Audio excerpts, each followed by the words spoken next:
All right, we're here at Lacquer, right? Lacquer Channel Mastering. And what's your name? Noah Mintz. We're here to ask Noah some questions about mastering.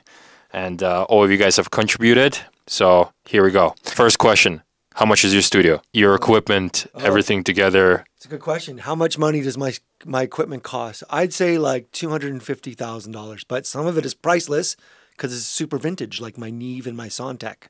So I've seen Sontecs up for like $10,000 all the way up to $35,000. Same with the Neve. So who knows? It's my retirement fund. So what would you say the most expensive thing in your studio is? The Sontec EQ. At which point of your career that you decided you need to open a professional separate studio for mastering? Yeah, so when I started in 1997, you could really only do mastering professionally. There was no such thing as like, I mean, plugins hardly worked. Like it was not really a possibility. So I went straight in and bought like really good mastering equipment, got a loan, opened up my own studio in my house, my basement, and then I moved into another studio, then moved into another studio, and then came to Lacquer Channel in 2001. So lovely. And what was the toughest thing about opening up a studio?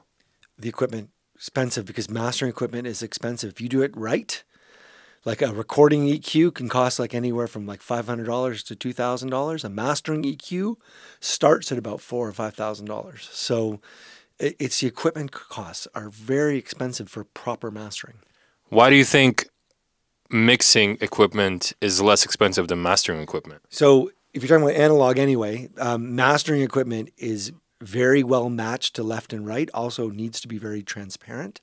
So you could have something that's the same components, but it costs twice as much because it's tuned specifically for accuracy in left and right, and then the knobs are usually stepped switches as opposed to continuous. So a continuous switch could be like $100 or less, whereas a mastering switch, like a attenuator, can be like $300–400. So all the parts are much more expensive. If somebody wants to open up a studio, what are the things they should consider before opening one?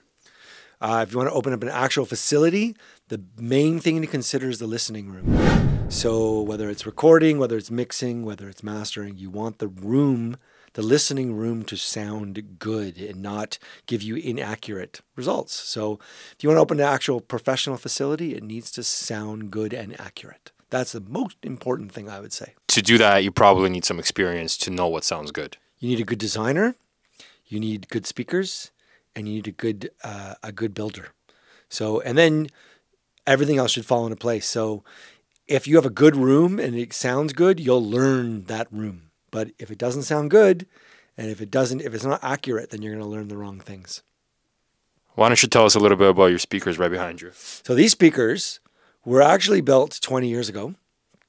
These are my second set because we had this lovely intern who blew my first set. So that's too bad. Nice guy though. Yeah, but he made some mistakes. But they are designed locally by a speaker builder, and they were designed for this room. And the actual cost of the speaker is about $25,000, which is not so bad for mastering. ATCs are going to be more than that for the same type of speaker. But they do have separate crossovers, a Trinov system, and all separate amplifiers. There's 4 amplifiers on there. So the whole system itself is probably like $50,000 for the speaker system. Okay, so these are custom. Are they comparable to anything now in the industry? Yeah, I would say ATCs, very similar to ATCs, except they're passive. So, but they also have the Kevlar drivers on it, so they can last quite long. So, between a mixing engineer and a mastering, what are you looking for in a speaker? That's a good question about the difference between recording speakers and mastering speakers. Recording speakers, you want to really center on the voice and and then the guitar and that mid range. You want a really good mid range, so you can really balance everything out and have the voice front and center, and try to build everything around that. But mastering, you want a wide range. You want all the way down to like 20 hertz, all the way up to like 30 kilohertz. So you want a really wide range, and wide and dynamic range of frequencies. So you want like big, heavy, wide range speakers. Someone who is not a mastering engineer, what should they look for to know if a track has been mastered? Usually if it's loud, it's mastered. So doesn't mean it's professionally mastered, but sometimes like if it's as loud as anything on streaming, then it's been mastered one way or another. Now, keep in mind, if it's not professionally mastered, it could still be loud, but it still means it's mastered. Mastered simply means that it's finished, finalized. So that finalization is usually like, so if it's already loud, it's kind of finalized. So you can't do much else with it at that point. So also if it sounds, so from a more professional perspective, if it sounds as good as anything else out there, then it's mastered. So what if just like a bedroom producer makes a track very loud? Wouldn't a mastering engineer sort of hear it and be like, that's not mastered? Yeah. So if you're a mastering engineer, for me to figure out if something's mastered or not, simply if it sounds good or not. If it sounds good and competes with everything else in its genre, then it's mastered. If it doesn't sound good, it's maybe mastered, but it's mastered poorly. When starting to learn mastering, did you use a lot of reference tracks? Oh, yeah. When I first started mastering, pretty much all I did was so I'd work on the track, but I'd listen to like hundreds of other tracks at the same time. That's the only way to learn. By listening to other tracks that sort of are similar or in the same vein, and then you listen, you try to achieve that. That's really the only way to learn mastering as far as I'm concerned. We call them reference tracks. Do you use reference tracks now? Only if I'm unsure. So if I master something and I'm not 100% sure, then I will go to a reference track.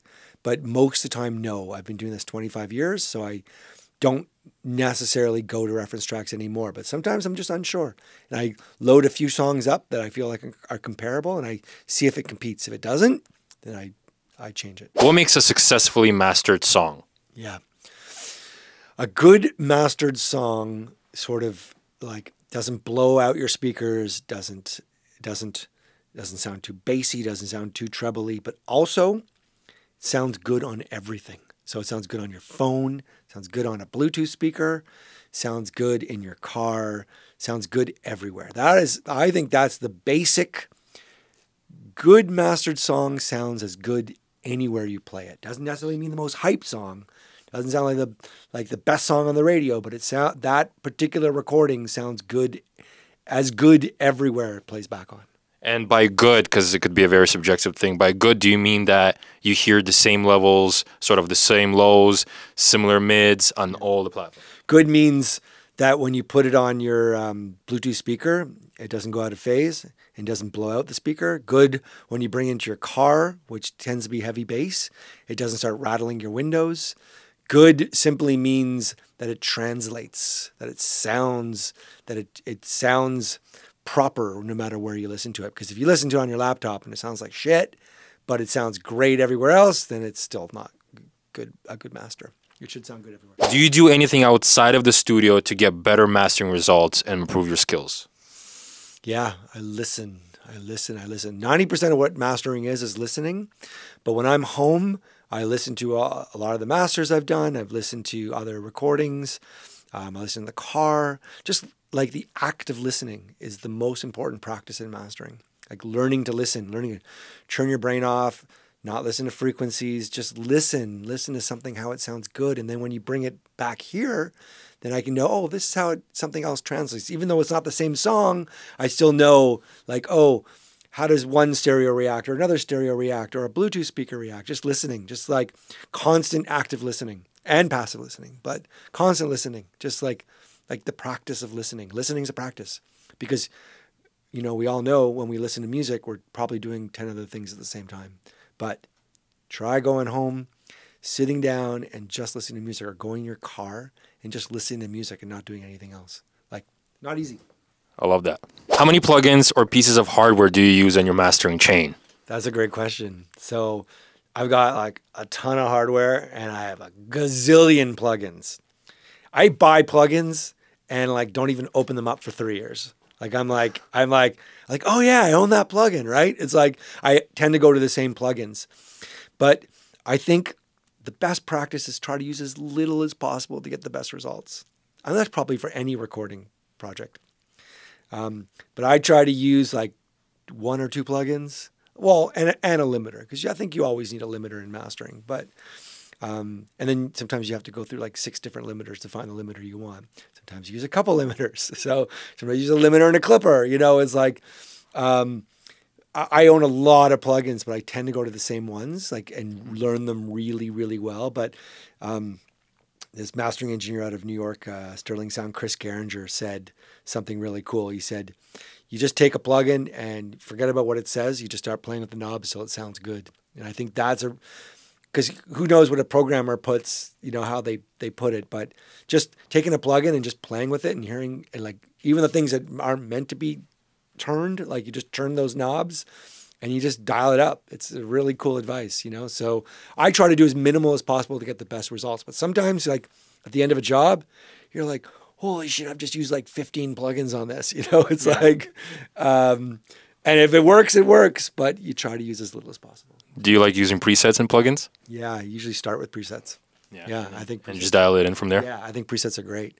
Presets gives you a starting point, you know.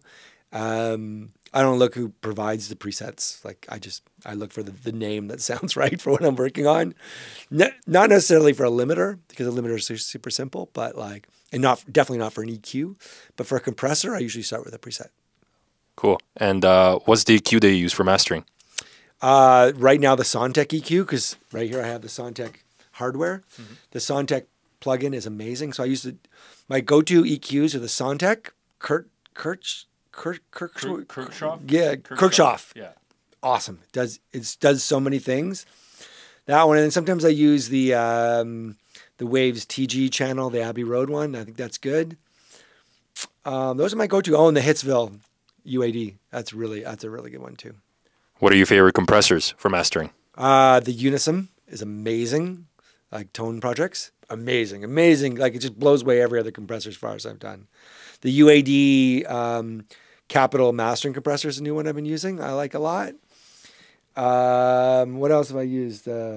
Fairchild sometimes. That's my old go-to. I like that one, and the Shadow Hills one. I don't like the hardware Shadow Hills. I like the plugin. I think those are my recent. Oh, and then the one on the TG channel, the TG mastering Abbey Road Waves one is really good too. Do you prefer hardware or software plugins? So that's a great question, because actually using software just in the box is the easiest way to do it. Like it's like revisions are easy, everything's easy. So usually what I'll do is I'll do a first pass using just software, and then I'll sort of master up a song using just software, and then I'll go to hardware and see if I can beat it in hardware. And very often, especially the stuff I work on, hardware beats it. So I feel at that point I have no choice. It's more work, but if it sounds better, and I love turning knobs. So like you really turn knobs, but it's so much easier. Like I actually can make money if I'm using software. If I'm using hardware, it's so much more time. I'm making way less an hour, but I'd say 3 times out of 5 times hardware sounds better. It's why I have a lot of hardware. That's my bias, but I'm also more than willing to do software, right? I usually start that way, but just going through an EQ or going through a tube compressor or something, if it sounds better, I'm going to do it every single time, because there's something software doesn't do. Like it can emulate a tube, but it's not a tube. Every tube is different. Every piece of gear is different. Every piece of gear is different on a different day. So it's like a gas car and an electric car. Yeah, something like that. I think so. Well, you just need that gear. I would say probably it's similar in the sense that like every gas engine is probably slightly different. Yeah. Every electric engine is probably pretty much the same. Although I have no idea what I'm talking about, to be honest. But yeah, software is the same every single time, and that sometimes kills the vibe. Sometimes like something's been lost along the way, and just running through a tube device makes all the difference. Cool. Thank you. When getting a project to master, how do you decide your price? I have a flat rate. It's the same every time, and it's been the same rate since 2005. So the only way I can make more money is by getting busier. So why don't you let's say determine the price based on the amount of stems or something like that? No, because I do a flat rate. $125 per song is my rate. It's been my rate for. Doesn't matter how many hours it'll take you. No, because sometimes I could take 20 minutes to do a song. Sometimes it takes 3 hours. So it all balances out in the end. And I want to charge everyone the same rate, and that rate seems to be the sweet spot for me. So, and I'm happy with that rate. So That's very nice. Yeah. Reach out if you need a master. How do you increase the volume of the mixes if they're already loud without actually distorting it? It's a great question. So there's a bunch of different ways to do that. One of the best ways I've found, and actually Dave McNair gave me this suggestion. He's another mastering engineer in North Carolina, I think, or South Carolina, one of them. Anyway, one of the Carolinas. Anyway, you drop it down by, if it's a super loud mix, you can drop it down by 10 dBs, master it up, and then bring it up by 12.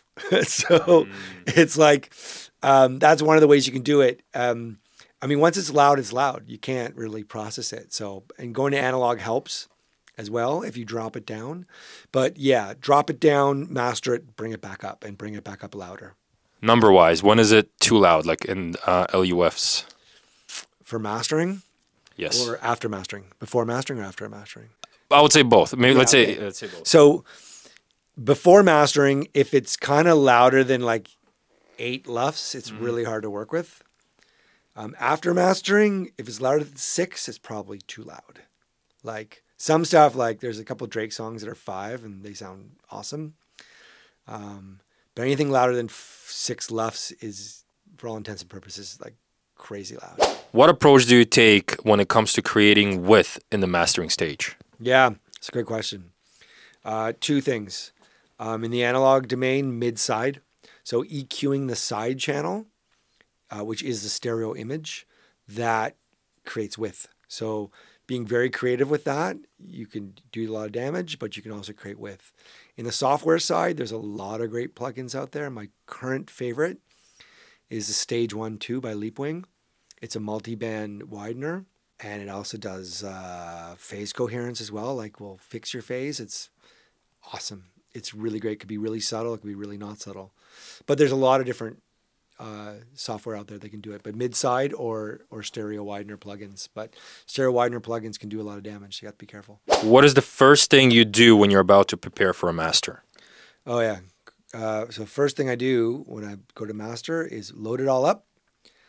Give it a quick listen to level it out, like to get sort of a balanced level. If it's say if it's an album.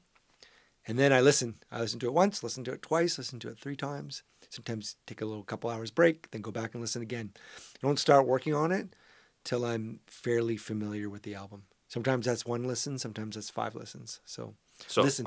So at what point do you decide that you need a break? When I start doing a lot of other things other than mastering. When I'm procrastinating so much that I'm like, okay, I need a break. I can get back to concentrating on it. Okay, cool. Take a break, kids. What is the most game-changing technique in mastering that you've learned? Yeah, definitely mid-side. I learned that a long time ago. I learned that when I got my Dangerous Master. It had a mid-side button. That is, to understand that and to work that way is absolutely game-changing in mastering. It could ruin a master, but knowing how to master properly in mid-side is an absolute game-changer for sure. And then the second thing would be learning how to use a limiter creatively, and not just as a straight up tool, but to be able to use it like in a way that it enhances and makes the album sound better and not worse. Because limiting used to make the album sound worse. You take the limiter off, it sounded better. Now you take the limiter off, it sounds worse. So the hardest thing in mastering is actually limiting. When did you decide that it's mastering you want to do and not mixing? Yeah. When I quit my band in '97, I was like, I want to hang out with musicians for long periods of time. So mastering was like 1 day. So that made all the sense in the world. I was like, no more drummers. No more drummers. We love you, drummers. If you were allowed to keep one piece of hardware, what would it be? My Neve equalizer. It's from our old mastering consoles. So it's a Neve mastering EQ. It's really unique. That would be when I actually worked out of Vancouver for a few months, I brought it with me. So yeah, it's my one piece that it's like, I don't use it in every master, but it's my favorite piece. And it's most of like, if I were to have a signature, that would be the signature sound, that Neve mastering equalizer. Would you say that you can master a song with just that one hardware? Yeah, I do that many times, and there's no plugin equivalent. So yeah. What is your opinion on AI mastering, and do you think it's going to replace mastering engineers? AI mastering is a great tool to hear how terrible your master could be. I've tried them all. Unless your mix is great, it's actually terrible. I don't even think it's AI. I think it's algorithmic. It's like presets. I don't believe for a second it's AI. I've tricked it many times, and it's not smart enough to know I'm tricking it. So it's a moneymaker for all these companies. And of course, there's tons of them now out there that are free. So I don't really understand how they're making money, but I guess the same way a browser makes money. But I think like the human element is the most important part in mastering. So, you know, it's like a car without an engine. It could roll down a hill for sure, get you where you're going if you're going only downhill. Yeah. It's a great analogy. Indeed.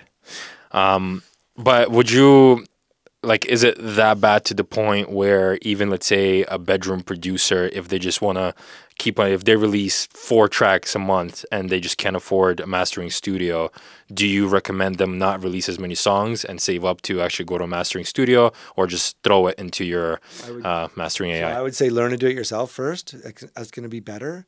Use the AI mastering as a reference to hear what it's like, a target. Like, just go, okay, it should be like this, but you should be able to do it better. With an EQ and a limiter, any producer could probably do a better job than the AI mastering. Is there a specific DAW that mastering engineers use? Magic Sequoia is one of the most popular ones.